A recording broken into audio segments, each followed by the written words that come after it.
The story begins with Young-Gwang, a North Korean teenager who is part of a tank crew and still learning how to drive. Inside the tank with him are the driver and their commander. As they move forward, the driver suddenly damages the tank's power system. The commander gets furious and orders him to stop immediately. Once they halt, the commander sends Young-Gwang out to find some food. Meanwhile, on the South Korean side, a soldier named Nam-bok is given an important mission: deliver a top-secret document containing war strategies. As he and his platoon set off, they are suddenly attacked by enemy forces. During the chaos, Nam-bok unknowingly loses the document and gets separated from his unit. At the same time, the North Korean soldiers who had stopped are also attacked. An American fighter jet suddenly bombs their position, killing everyone except Young-Gwang, who becomes the sole survivor. Terrified and shaken, he searches for his crew and finds the commander barely alive. As Young-Gwang tries to speak to him, the commander gives one final order: protect the tank at all costs or face death. Overwhelmed with fear, Young-Gwang decides to flee, worried the jet might return. As he runs, he notices a document lying on the ground, the same top-secret file Nam-bok lost. Without thinking much, he picks it up and takes it with him. Back on the other side, Nam-bok is still escaping the attack when he comes across a badly wounded comrade. He tries to help him, but the soldier insists that delivering the document is more important, even if it costs his life. This makes Nam-bok panic. He quickly checks his backpack, only to realize the document is gone. Desperate, he promises to return for his comrade and rushes off to find it. Now both men are searching, one to recover the document, the other unknowingly carrying it. Fate eventually brings them face to face. They immediately try to kill each other, but both fail. Young-Gwang decides to run while Nam-bok chases him relentlessly, convinced he has the document. The chase continues until Young-Gwang reaches his tank and climbs inside. Thinking he's finally safe, he tries to open the hatch, but Nam-bok is already there. The two struggle over the hatch, pushing and pulling with all their strength. In the end, Young-Gwang manages to keep it shut, narrowly holding his ground.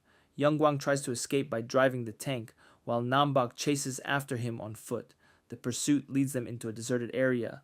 Seeing that Nam-bok is still following him, Young-Gwang fires the tank's gun, but because the cannon is angled upward, the shot hits a nearby South Korean barracks instead. Thinking he has killed Nam-bok, Young-Gwang carefully peeks outside, only to realize he's wrong. Nam-bok is still alive and aiming a bazooka straight at him. They fire at the same time, and the explosion knocks both of them unconscious. While unconscious, Young-Gwang dreams about his first love and remembers his mother telling him to come back home safely after the war. This memory gives him the strength to wake up.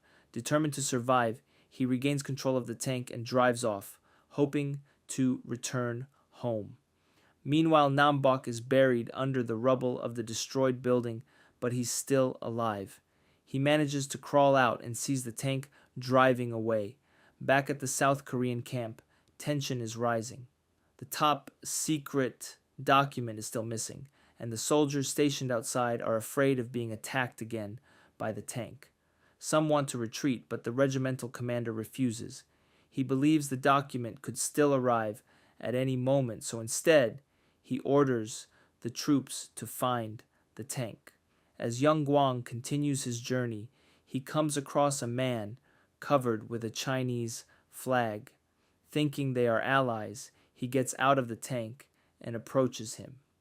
But the man is actually Nam-bok in disguise. Nam-bok captures Young-Gwang and takes control of the situation inside the tank. He demands the return of the top-secret document and threatens to shoot him if he refuses. However, Young-Gwang boldly replies that if he is killed, Nam-bok will never find the document. Nam-bok then changes his approach, saying he has no intention of killing him and only wants the document. Young-Gwang lies, claiming he lost it. In reality, the document is hidden behind a framed picture that Nam-bok is casually using as a fan. Suspicious, Nam-bok glances at both Young-Gwang and the picture, but still doesn't realize the truth.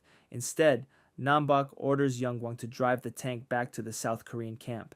He decides that once they arrive, other soldiers can interrogate, and if necessary, torture Young-Gwang to find out where the document is. As they travel, Young-Gwang tries to talk to him. He claims that North Korea came to the South to free them from American influence. This only angers Nam-bok. He snaps back, saying he doesn't need to be liberated, and bitterly adds that because of the war, he hasn't even had the chance to see his own baby. The two continue traveling and eventually arrive at a small village. The villagers are South Korean, so they warmly welcome Nam-bok, praising him for capturing a North Korean tank. Meanwhile, Young-Gwang is tied up and left sitting in a corner. As things settle, the woman who served Nam-bok food suddenly announces that she's about to give birth and rushes off. While people panic and prepare to help her, an elderly man tells Nam-bok that his own son died in the war and never got to see his child. This deeply affects Nam-bok as he relates to the pain. He hasn't seen his own baby either. Soon, the village celebrates the birth of a baby boy. Everyone is happy, but Nam-bok feels a quiet sadness. It reminds him of the child he's never met, taken away from him because of the war. When night falls, the two soldiers continue their journey. Along the way, Nam-bok tells Young-Gwang to hand over the document and surrender. He even gives him food, speaking to him like an older brother and telling him to eat. This angers Young-Gwang. He snaps back, saying Nam-bok is not his brother. He reveals that all 6 of his brothers died in the war, and he's the only one left, so he refuses to surrender. Hearing this, Nam-bok softens. He tells Young-Gwang that he should just give up the document and go back home to his mother. But while he's talking, Young-Gwang secretly frees himself and suddenly attacks him. The two start fighting, but their struggle disturbs a nearby beehive. Within seconds, they're both being stung and forced to run. To escape the swarm, they rush inside the tank and stay there together.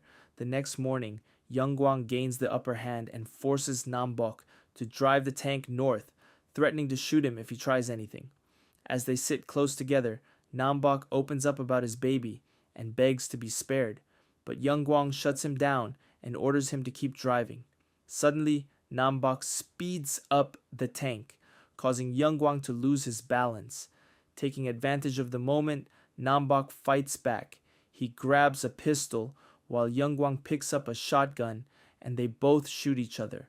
Shocked by what they've done, they stop fighting and agree to a temporary truce.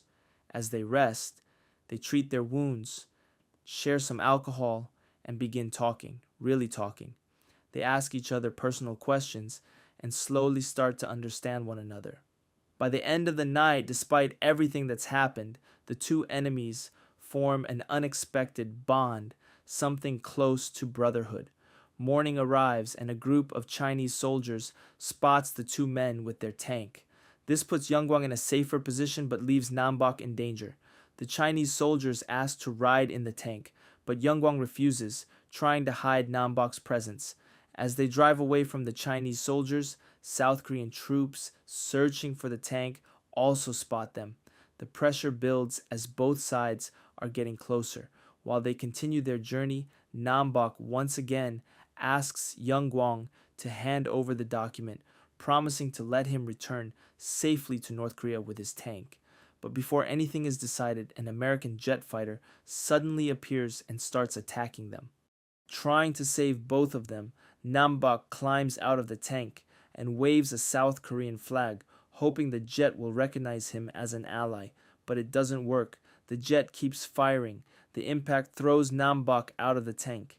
Inside, Young-Gwang fights back. Using the tank's machine gun, he shoots at the jet, damaging it and forcing it to crash land.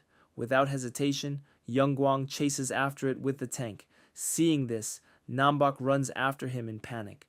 Ahead of them is a broken bridge, and he fears Young-Gwang won't be able to stop in time.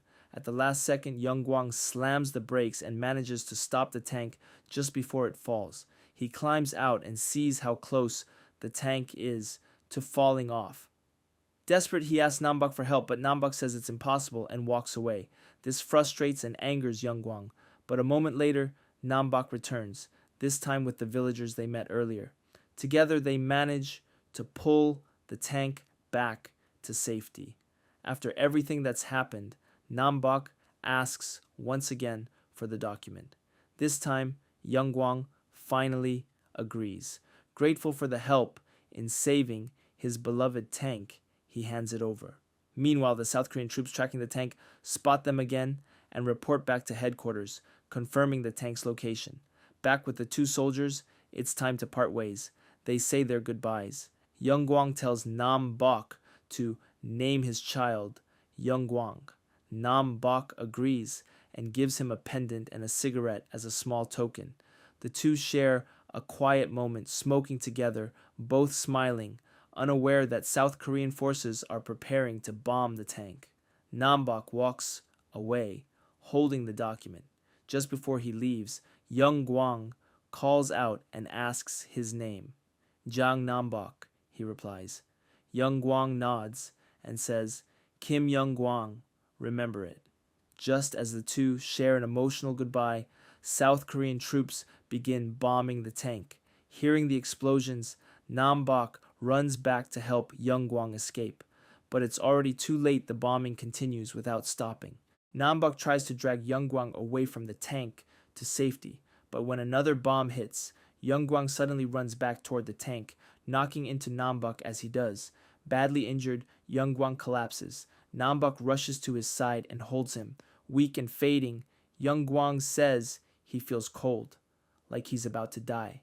Nam-bok quickly denies it, telling him it's only cold because it's snowing, but in reality, what's falling around them isn't snow, it's ash and debris from the explosions. Still, Young-Gwang smiles faintly and says the snow looks beautiful. Moments later, he takes his final breath. Nam-bok breaks down, grieving the loss of his friend.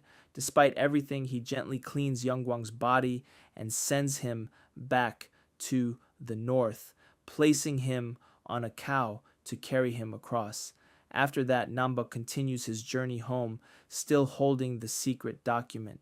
As he walks alone down a long, empty road, he thinks about his wife and the child waiting for him.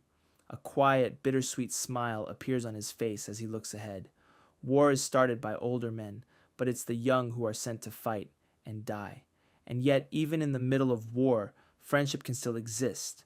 The bond between Nam-bok and Young-Gwang proves that even enemies can become something like brothers.